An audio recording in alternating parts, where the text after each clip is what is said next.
lettre de créance au président de la République Félix-Antoine Tshisekedi Tshilombo.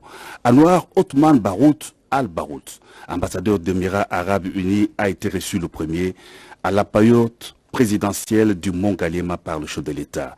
Il est détenteur d'un master d'études stratégiques et de sécurité, d'un autre master en sciences de gestion et d'une licence en sciences politiques.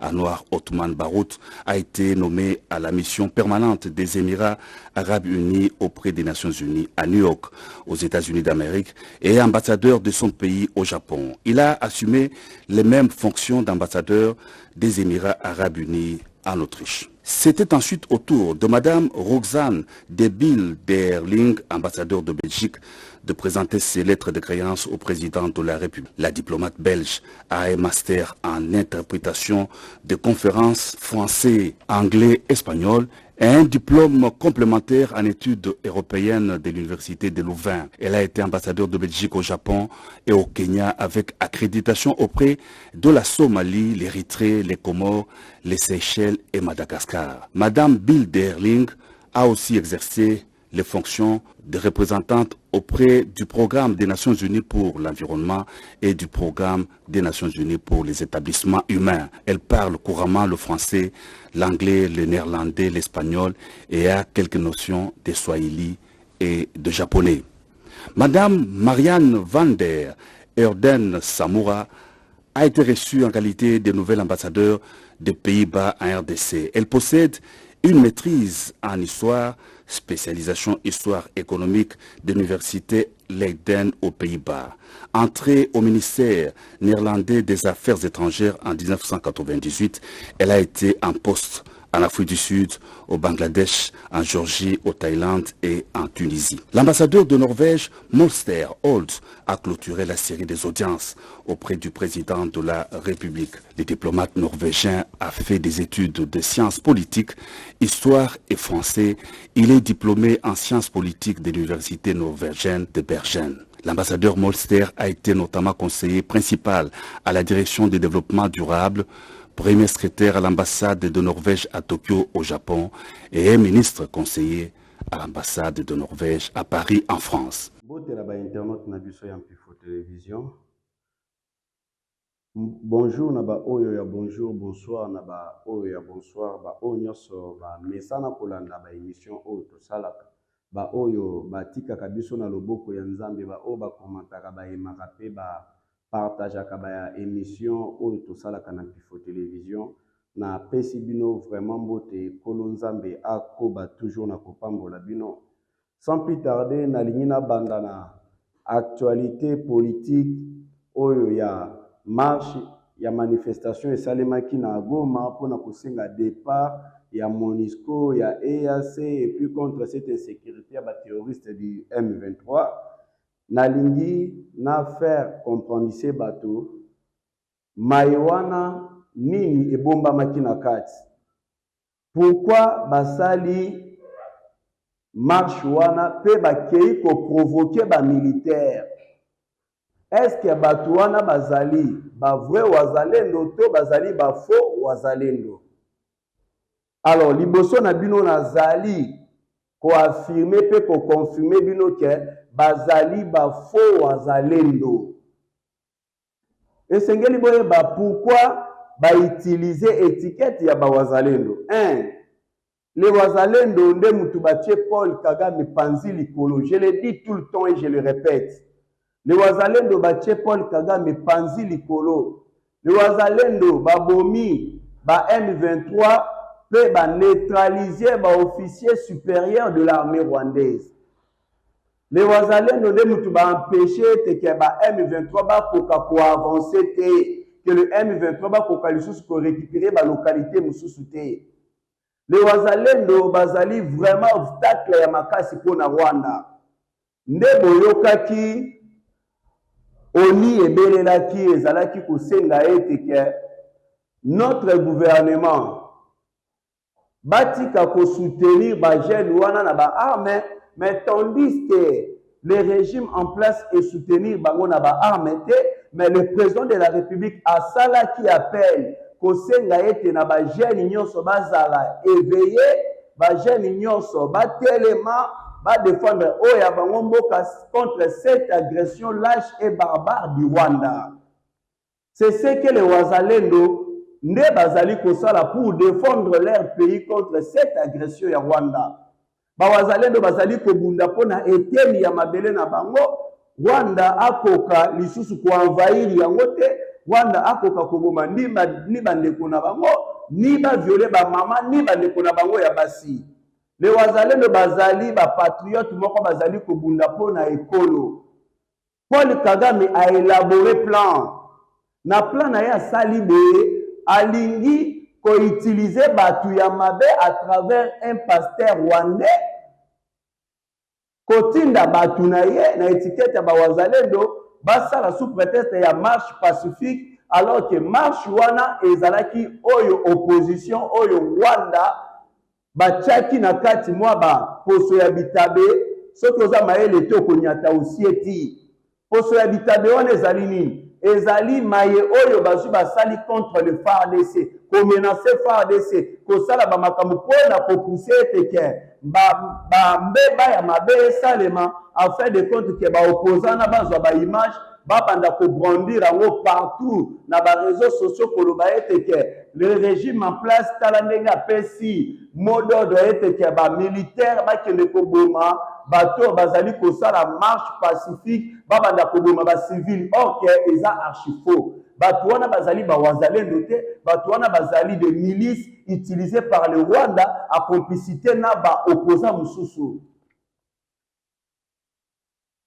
Yango totali sarabino babiloko Rwanda salaka mode opératoire ya Rwanda mode opératoire ya ba opposant na toyebi yango malamu mais botanga na ba réseaux sociaux bokoyoka ke mission na biso esimbi babandi ko partager ba bibembe kozwa même na bibembe o kutu ezali te kutu bazali ko partager pona ko passer message ya mabe. Bozi bomoni ba kote ba komi oyo ba journaliste oyo corrompu manipulé ya opposition ba o numérique na ba o ya Paul Kagame ba bandi ko lancer ba vidéo ko ba n'importe quoi pour accuser régime en place pour accuser armée ba biloko moko ya bongo ko ba o ezali crime contre l'humanité.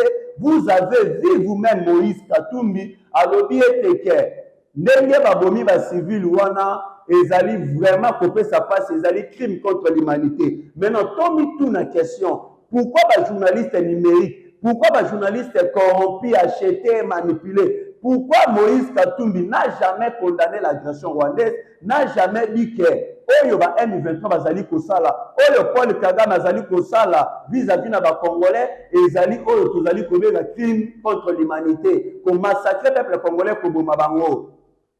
Wana pona Moïse Katumbi ba journaliste wana ba kondana yango te balobaka yango te crime contre l'humanité na munoko na bango loba makate oyo ba M23 bazo sala toyebi te soki bango bazana appellation mususu ba kobenga yango soki ba kobenga yango crime contre nini et pas na bango oyo ba M23 basala ka eza crime contre l'humanité te mais oyo ya batu na bango bazu ba tie piège pona ko salir le régime en place lokola ba moni ke tozo kene na élection pour que ça la été que population va désavouer chef de l'État. Population va tika chef de l'État. Ok, jeune abango est tombé na mai. Nde mai oyo tozali koloba toza ko beta sete pona ko talisa ba kongoma les pièges oyo ba tchaki sur terrain. Ngai place oyo nazali ko condamner parce que biso tolinga koloba vérité. Biso tolinga ko kendaka gauche à droite te. Nazali koloba ete na gouverneur militaire Constant Ndima yende bongaki azala mayele na piège wana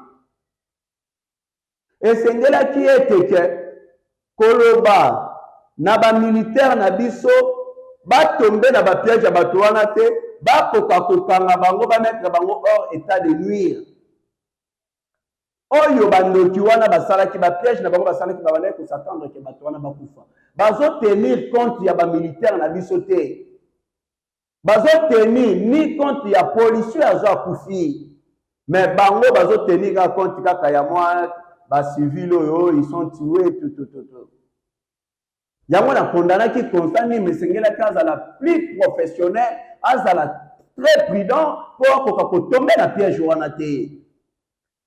Bateau bazali kolobaete que Félix n'aime taper ça qui mot d'ordre. Mais dis donc, vous disiez des choses sans pour autant faire l'analyse. Chef de l'État, bobundali lolenge nyonso pona kosimbisa ye makila. Bozo sa lezo simbate, bozo simbisa na makila na makasi mezo simbate. Bo pousser à ça la ba makamuka ka juste kaka kiapona abatu ba kufa ezo simbate. Ndebo combien cause ko ko boma batu na makasi, oh non, c'est le régime en place tout toyebi ba jeune bino. Toyebi ba jeune bino depuis le début. Yangona lobaka le match devient facile quand on connaît bien son adversaire. Toyebi ba adversaire na biso lolenge kane wasala kamakamu na bango. Ba opposant nyonso bazali kobelela partout na ba etandoiki na ba réseaux sociaux. Bozali ba complice boyebi maiko ezwe salemi wana nyonso wana na bosala kipona ke porte fongwama nzele fongwama po ba militaire ya Rwanda bakoka kozwa occasion lolenge kani ya kokota na Goma po na insécurité ya makasi. Mais nos militaires bazala ki prudent malgré que moi ba erreur reçu ce salemi toyebi bien que na bitumba ba victime bazanga kate. Ba victime na bitumba bazanga kate. Batu wane loko basala ki ba yede loko babandaki kusala ba yede te loko babandaki kusattendre. Bon on a kate comme ba djihadiste, nous avons vécu là même ici na niveau ya Goma na ba est kuna ozomona mutu azwa latina explosif aye place batu bazali ebele avant di we exploser na batu bakufi na yemo kwaza kufi. Ce sont des gens qui bandima na bango qui tokoki komi certifié le fils que tozo mbongo to pesa na ba famille na biso ta biso tozate bango ba koka ko s'en sortir. Tebi ba biloko nyonso wana. Yango na lobi na ba congolais bozala intoxiqué te na ba manipulation wana na ba intoxication wana ba vidéo oyo ezali kotambola na ba réseaux sociaux ezagé ya banguna pona kosala eteke bo se soulever contre les régimes en place. Ya ba jeune na bango na minute boyoka na minoko na bango au moment où élection yango tozokende na minoko na bango bakomi koloba eteke oh non coup d'état ekosalema pe na Congo esengeli bayeba Gabon eza ndenge moko na Congo te wana ezali Gabon oyo ezali République démocratique du Congo Ali Bongo aza ndenge moko na Félix te ye Ali Bongo oyo Félix Antoine Tshisekedi Tshilombo coup d'état oyo salemi na Gabon ezali G à France ezali coup d'état te puisque na koloba ke Bongo abimi Bongo mususu azwa koti kaka pouvoir ezotambola na famille na bango ezali ba G ba Congolais nazo senga bozala très éveillé le président de la République Félix Antoine Tshisekedi Tshilombo pona kokende musika azali premier président africain oyo banda zui mandat akutani na plusieurs coups d'état ratés a complicité na ba américain a complicité na ba français les occidentaux wana nyonso la communauté internationale va élaborer ba coups d'état bazali ko utiliser ba politiciens awa bazali ko utiliser Rwanda bazali ko utiliser ba Rwandais oyo bazali infiltrer au sein de l'armée congolaise au sein des institutions et l'État pour na kosala coup d'état mais bazo sala ezali kosimba te. Félix c'est un civil oyo bongo na ye azali l'expérience ya mai oyo ezali armée lolenge azwa commissaire armée bongo. Est-ce que vous croyez que ba militaire ya mboka na biso oyo bazali ko vivre na ba conditions ya malamu oyo bazali kolia malamu kolala malamu bien équipé kolata ba biloko malamu bakoki ko imaginer un jour que ça la coup d'état jamais. Joseph Kabila maltraita ba militaire na biso ko boma bango lokola banyama ba militaire nani ba haut gradé ko boma bango lokola banyama mais batikala ko sala coup d'état te mais muto yazali kokumba mboka malamu nde bakosala coup d'état. Joseph Kabila akokaki ko réussir armée parce que infiltra ki yango pona ko réussir bango a infiltra ki na ba Rwanda taki ba Rwanda au sein de l'armée po ba yeba ka ba plan makamnyoso ekoki ko salema et c'est que le beaucoup ko sala différence voilà.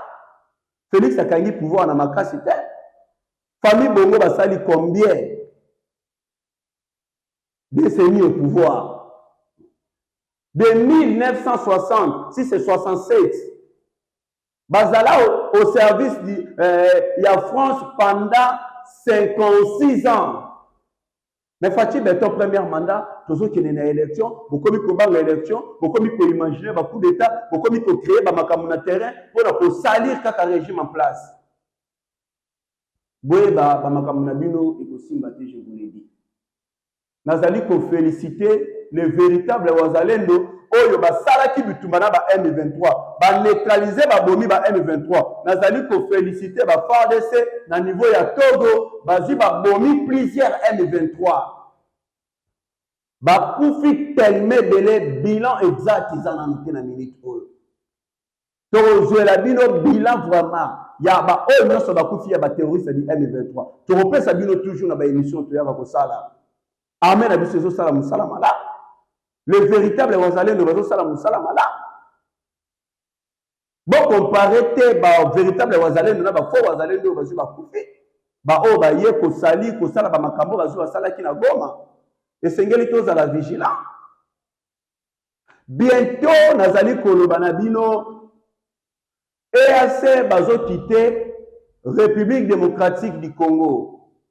EAC oyo bayana mabele na biso batika di ko sala eloko moko te.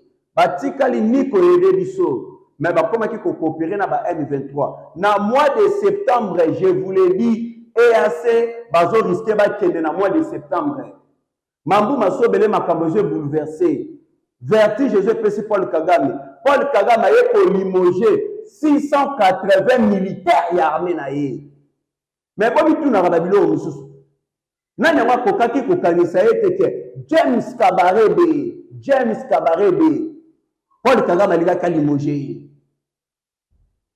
James Kabarebe, cerveau moteur ya ba M23.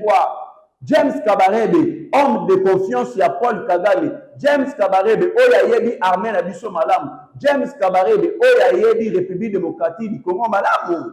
Aujourd'hui, Paul Kagame alongoli. Ce sont des messages oyo ko faciliter bino boko kakoyeba ete ke Paul Kagame komi na suka. Pouvoir et Simbani na armée.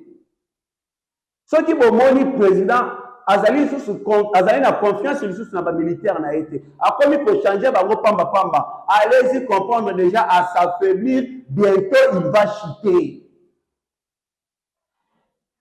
Koyamba ya président de la République ayambi président Burundi.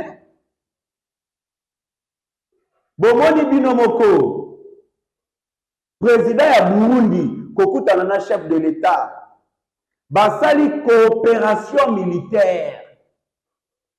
Bokomo na base ya ba force spéciale ya République démocratique du Congo bakokende ko s'installer na Burundi. Nini yango ezali ko salema? Nini yango président Burundi akendaki inde na Brazzaville pour na koyebisa Denis Sassou Nguesso. Car Denis Sassou Nguesso a moni ete que relation entre la République démocratique du Congo na Brazzaville les sous malamuté. Le président de la République a sous na confiance na été tellement que Denis Sassou Nguesso a payé 12 000 hectares à Bakisna 10 000 hectares supplémentaires pour la militaire ya Rwanda na étiquette car ce sont des agriculteurs baya ko sala agriculture kuna or que ce sont des militaires au bakoya kuna pour ba lukalolenge kane bakokote la biso pour nous attaquer. Le président de la République azotali ngaipe na ko utiliser Burundi lokola bazali ba voisin na Rwanda ceux qui Rwanda décide de nous attaquer à travers Congo Brazzaville nous aussi nous allons pour attaquer à travers Burundi. C'est ça la politique du chef de l'État. Mais eux les troublés dans mon tour. C'est pour cela que le président de la République Alobaki, qui vivra, verra. Donc désormais, le chef de l'État congolais, Félix Antoine Tshisekedi Tshilombo, Azali déjà prêt à tout. Bolingi bitumba trompé Sabino bitumba. Bolingi kimia trompé Sabino kimia. Désormais, la République démocratique du Congo, que vous allez sous contrôle ni na ba esclave ya ba Rwandais. Plus jamais.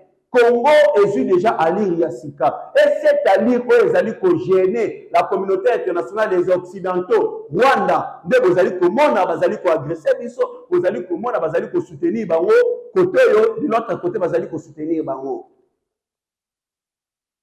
Il y a un chef de l'État, Félix Antoine Tshisekedi Tshilombo, merci.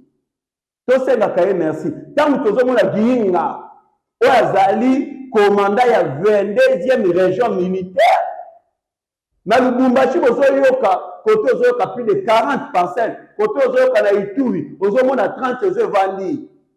Mais c'est un cadeau que Laurent Désiré Kabila a côté là bango, ce sont des Rwandais. Quand Laurent Désiré Kabila le bino ba Rwandais bazonga, ye giinga wana azonga ki na Rwanda, aye kozonga na RCD, aye kolonga RCD et baluki ozo komi CNDP M23 grâce ya accord ba ye kokota na kati armée na biso pe a garder toujours ba galon na ye ya komi benga ma général. Na kati armée na biso toujours général. Mais azali na armée na biso oli a servi mboka mais azo servi toujours mboka na ye Rwanda. Ba numéré na biso ko boma ko sala boyi ba komi sikoyo ko localiser bango moko. Ba komi ko détecter bango moko. Mais otala ba généraux wana. Bazalaki na kati armée na biso sous la bénédiction de Joseph Kabila. Mais Félix a démissionné son emploi ça. Félix a bien ici va plan na bango nyonso. Mais au lieu de senga mutoyo aye azali kosala makambo ya kitoko pona mboka mais kaka biso moko tokomi kobundisa ye. Et sengeli to mituna pourquoi kaka babundisa batu ya malamu?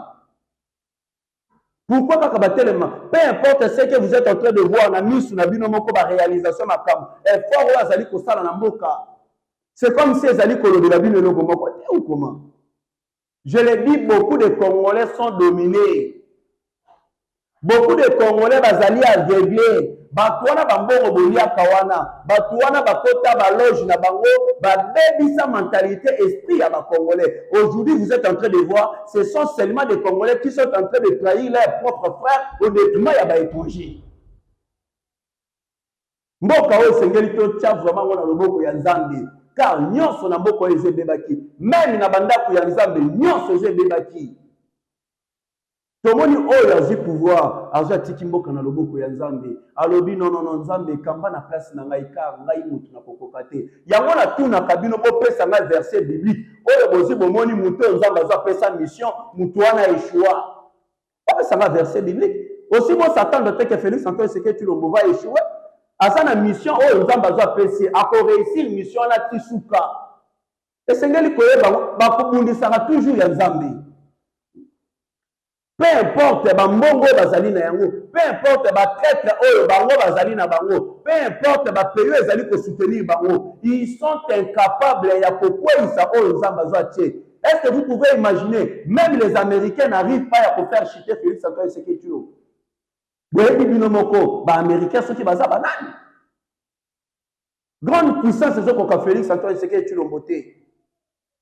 Allez-y comprendre car celui qui vit en lui est plus grand que celui qui est dans ce monde. Babylone comme sous ce sengeli total on a mis moko ya molimo toko ka koyeba maye oyo ezoleka na Congo c'est purement spirituel.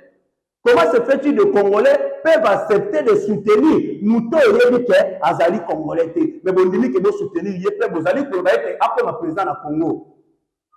Est-ce que vous allez retrouver un normal? Aujourd'hui, les Congolais sont en train de dire que Joseph Kabila Azonga, Joseph Kabila va criminel dans sa saleté, crime contre l'humanité. Ba génocide, crime économique, ba biloko nyonso Kabila za sali. Tozomona mutu akoki koloba te liberté d'expression ezalaki te. Olobi na moi na pokwa ba récupérer ba bomi yo. Mais bozomona batu bandimi na bango ke mutu ya boma ka mutu asala ka mabe azonga na bokonzi. Mais mutu alingaka koboma te mutu azobunda pona intérêt ya peuple na ye yende alongwa. Vous ne voyez pas que ba loge na bango belisa ba Congolais nyonso ni ba misu. Et belisa ba Congolais nyonso na ni esprit et belisa ba nyonso cerveau. Yango bozomona même ba vie rebelle comme kusali mana bandako ya Nzambe. Yango bokomi komona même ba prêtre catholique batiki makambo ya Nzambe ba poni na bango kokota na maye ya politique. Ba boaki Bible libanda. Ba komi ko soutenir même ba étranger. Ba komi ko féliciter muto azali ko boma ba Congolais ozoyoka un prêtre un cardinal en train de dire que nazo féliciter leadership réel ya Paul Kagame pe bonne gouvernance na ye. Au moment où Paul Kagame est en train de soutenir le M23 ba RDF qui sont en train de tuer les Congolais à l'est de la République démocratique du Congo. Mais ba Congolais bazo ko kaka ko comprendre te. Yango tozo senga Kolo Nzambe esengela kita abundela Congo.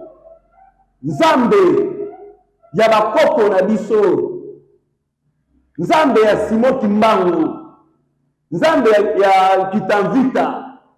Nzambe ya ba véritable ba homme de Dieu. Nzambe ya Félix Antoine Tshisekedi Tshilombo, nzambe ya bakongomane telema bunda pona mboka o Congo. Bankita oyo pesa biso mboka oyo pesa biso ba richesse oyo pesa biso, ekrele biso bitumba, ekrele biso ba problème. Biso nem to senga ki teke tozala ba Congolais. Biso nem to senga ki nzambe teke créer biso ba Congolais. Nzambe yoko na bolingo pe volonté na a créer biso ba Congolais, mais bino ba Congolais bokomi kotelemela oyo nzamba pesi biso mboko nzamba za pesi biso, mais vous êtes maudits de génération à des générations. Nzamba za teli ba Congolais ba leli. Ba Congolais ba su ba kufi mingi. En fin de compte, le Dieu tout-puissant a téléné à l'objet na kobunda pour na Congo. Aujourd'hui, vous êtes en train de voir, Corneille Nangaa avait dit que le 7 septembre, à Kosala annonce, à Kosala à la vérité. Concernant l'élection en 2018.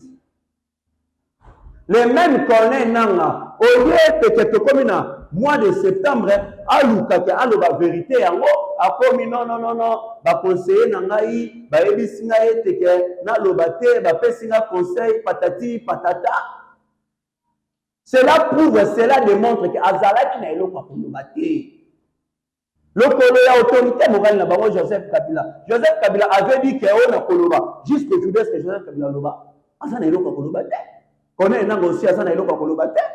Est-ce que Joseph Kabila, ce qui a le bique na Koloba, à l'école, c'est moi, même Tunazali, origine ya malheur ya Congo, même Tunazali, à la base, même Tunazali, auteur et infiltration en République démocratique du Congo, même Naboma, Congolais, na Salabou. Est-ce que Joseph Kabila peut avoir cette courage ya Koloba Makamouara Nyoso? Est-ce que Corneille Nangaa, à côté Koloba, qui est un servant de Barwandais, même na Sala été que député, ya Barwandais, bazala, na parti Assemblée nationale, biso même tout au bunde, tu m'as pour servir Rwanda. Biso nem tout ça là était ba milice bazala pour na ba carré minier na biso ezala protéger afin de compte ba timbe la terre.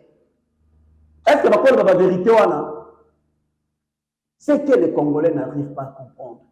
Bateau bozo landa lelo, ils ont des bango ba ennemi à Congo. Aujourd'hui na moni Constant Mutamba. Tu dis bien que Constant Mutamba azali Mutamba Joseph Kabila. On le sait très bien. Tolani Mayaza Salia le dit que une fois qu'il va voter 6e président de la République démocratique du Congo à Kokanga Paul Kagame. Bon, on a dit que Baza Batumoro Bazolinga Basakana Basantiment na bino. Bazolinga Basakana Basantiment na bino pour mon comme ici Bangonde Bazali ba libérateur, or que ce sont eux qui sont derrière ma fameuse Osalema Namboka na biso. Bonjour madame, le matin Fayoul avait dit. Matin Fayoul Alobaki ceux qui n'ont commis président en République démocratique du Congo, n'a pas Joseph Kabila. Félix Antoine Tshisekedi Tshilombo, purement politique, a dit que non, ceux qui n'ont commis président de la République démocratique du Congo, Joseph Kabila, c'est mon frère, Azali partenaire, ceux qui n'ont pas bloqué quelque part dans la consulté. Aujourd'hui, Botala, Joseph Kabila Zaliwa. Félix Antoine Tshisekedi Tshilombo a détourné Joseph Kabila systématiquement. Aujourd'hui, Bomoni Moutou a dit que ceux qui ont commis président pour Kama Joseph Kabila, Martin Fayoul a commis pour Liana Joseph Kabila, a commis pour défendre Joseph Kabila, a commis pour Bunda pour Joseph Kabila. Puis Bomoni Constant Mutamba dit que Apokangana ni Paul Kagame, tandis que Constant Mutamba Azali ami proche ya Vincent Karega. Vous se rappelez tant que vous avez Vincent Karega, ambassadeur de la République démocratique du Congo. Constant Mutamba, téléméla qui est mort. Mais tandis que Vincent Karega a sali au service de Paul Kagame. Et comment Constant Mutamba peut arrêter Paul Kagame?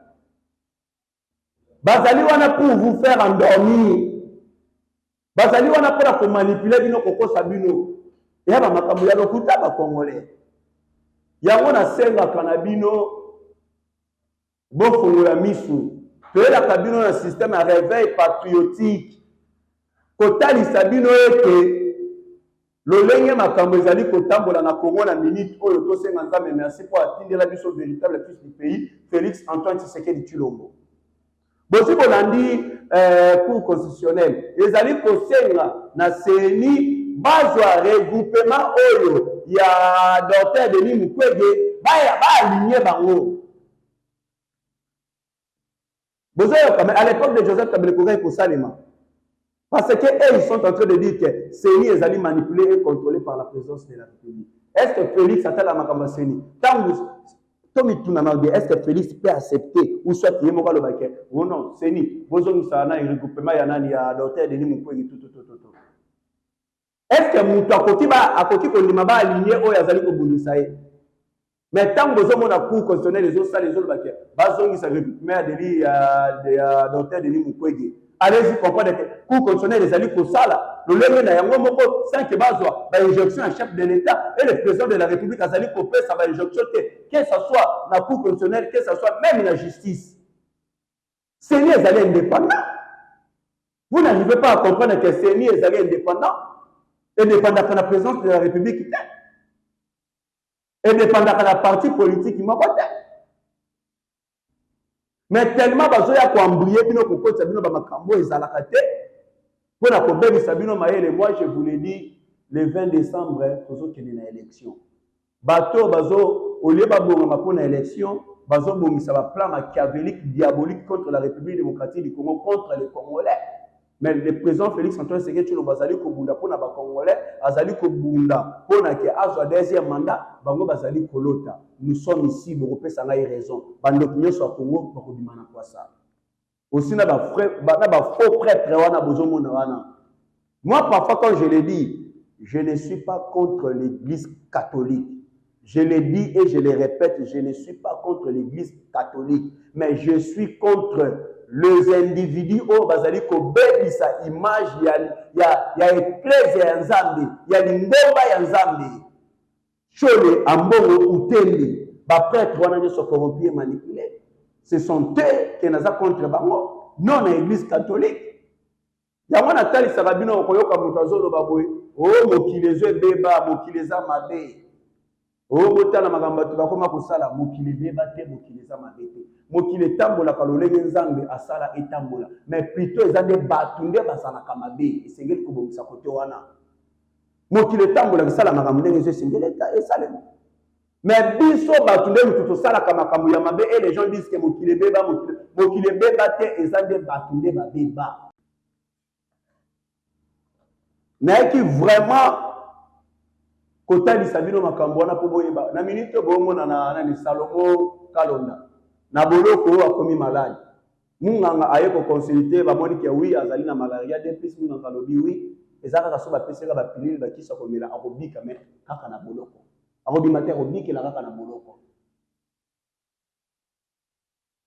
je dis, celui qui tue par l'épée périt par l'épée. Tout se paie ici-bas. Ma belle, un jour pour rattraper l'unité. Le lot est rattrapé, mais tant aujourd'hui, tout le monde est pétition et bandi kotambola chez des jeunes. Bajene bazali ko signer pétition contre le gouverneur de la ville province de Kinshasa, Jean-Tiningo Bilambaka. Azali ko diriger Malais. Bientôt, je vous l'ai dit, Jean-Tiningo Bila azo risqué à quoi? Car Jean-Tiningo Bila est plus pire que André Kimbuta. Vaut mieux André Kimbuta que Jean-Tiningo Bila. Jean-Tiningo Bila est au service de Joseph Kabila. C'est pour cela qu'il est en train de combattre le président de la République systématiquement. Biso Batoto Timbeli, banda ko dénoncer yango. Ba vice ne ba komi ko dénoncer. En fin de compte, même président, il y a l'Assemblée provinciale Godé PIP a komi ko dénoncer. En fin de compte, Cour des comptes peut komi ko bénéla. Le la paix biso raison. Vous comprenez que tant que tu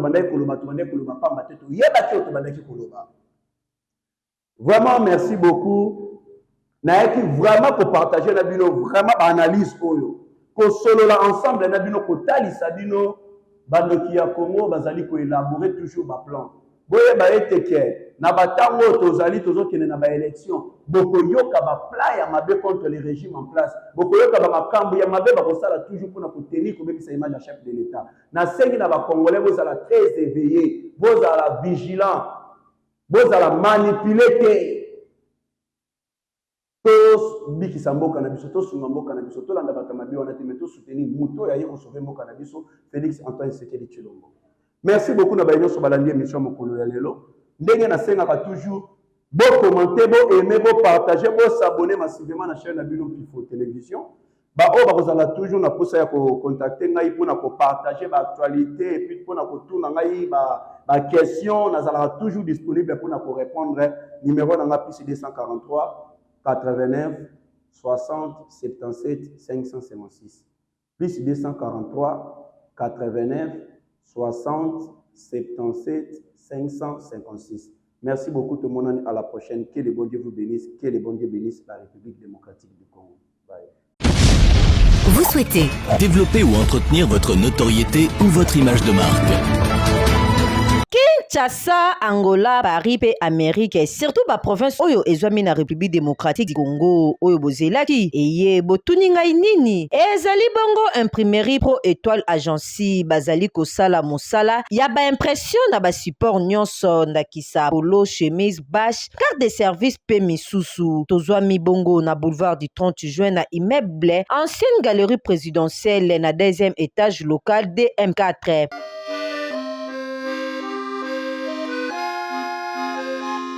Référence à Rekin Marte soki okomi wana ozali na yo mobimba na imprimerie Pro Étoile Agency osali commande kaka lelo ozwi pe kaka lelo bazali bongo na capacité ya kosala plus de 1000 polo na jour buka lelo olambi lelo tembesili ezali nde awa na Pro Étoile Agency. Ah oui.